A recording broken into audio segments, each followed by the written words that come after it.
सुमेरु पर्वत के राजा केसरी और माता अंजना के घर एक दिव्य बालक ने जन्म लिया। उनका नाम रखा गया मारुति।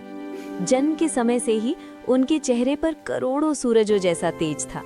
वो कोई साधारण बालक नहीं थे, बल्कि भगवान शिव के 11वें रुद्रावतार और वायुदेव के मानस पुत्र थे। माता अंजना उन्हें बहुत प्रेम करती थी। मारुति बचपन से ही इतने शक्तिशाली थे कि जब वो घुटनों के बल चलते तो धरती कांपने लगती थी। उनकी भूख भी उनकी शक्ति की तरह ही अपार थी। माता अंजना उन्हें रोज ढेर सारे ताजे और स्वादिष्ट फल खिलाती थीं, लेकिन मारुति का मन कभी नहीं भरता था।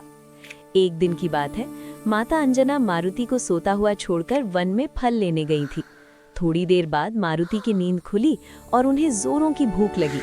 उन्होंने घर में हर जगह देखा, पर माता वहां नहीं थी और ना ही कोई फल था। उदास होकर मारुति बाहर आए, तभी उनकी नजर आकाश में चमकते हुए लाल सुर्ख सूर्यदेव पर पड़ी। सुबह का समय था, सूरज बिल्कुल लाल और गोल दिख रहा था। नन्हे मारुति ने अपने भोलेपन में सोचा, वाह, इतना बड़ा और रसीला लाल फल, आज तो इसे खाकर ही मेरी भूख मिटेगी।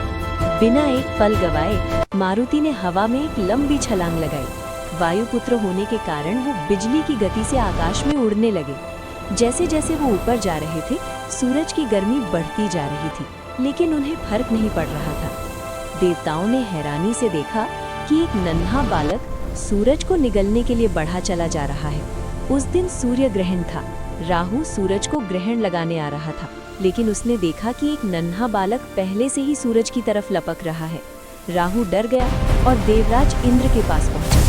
इंद्रदेव अपने सफेद हाथी ऐरावत पर सवार होकर तुरंत वहां पहुंचा। इंद्र ने मारुति को रुकने के लिए कहा, पर मारुति तो अपनी मस्ती में सूरज की तरफ बढ़ते रहे। गुस्से में आकर इंद्र ने अपने सबसे भयानक शस्त्र वज्र से नन्हे मारुति पर प्रहार कर दिया।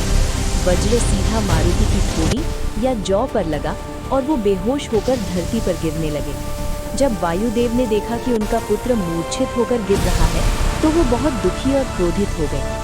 उन्होंने संसार से वायु की गति रोक दी। चारों तरफ हाहाकार मच गया। न पशु पक्षी सांस ले पा रहे थे, न मनुष्य। सृष्टि को संकट में देखकर लॉर्ड ब्रह्मा और सभी देवता वायुदेव के पास पहुंचे। ब्रह्मा जी ने मारुति को स्पर्श किया और वो तुरंत जाग गए। वायुदेव को शांत करने के लिए हर देवता ने मारुति को एक विशेष शक्ति दी। इंद्र ने कहा, इनका शरीर वज्र से भी कठोर होगा, इन पर कोई शस्त्र असर नहीं करेगा। अग्निदेव ने कहा, आग इन्हें कभी जला नहीं पाएगी। लॉर्ड ब्रह्मा ने इन्हें चिरंजीवी या अमर होने का वरदान दिया। चूंकि उनकी ठोड़ी या हनु पर वज्र से चोट लगी थी और वो टेढ़ी हो गई थी, इसलिए उस दिन से उनका नाम हनुमान पड़ा। एक अनोखी सीख। हनुमान जी की ये कहानी हमें ये सिखाती है कि एक बच्चे का भोलापन भी कितना शक्तिशाली हो सकता है। उन्होंने असंभव को संभव कर दिखाया। उनकी ये शक्ति आगे चलकर भगवान राम की सेवा में काम आई। जय Don't forget to like INEO and subscribe for more fun learning videos.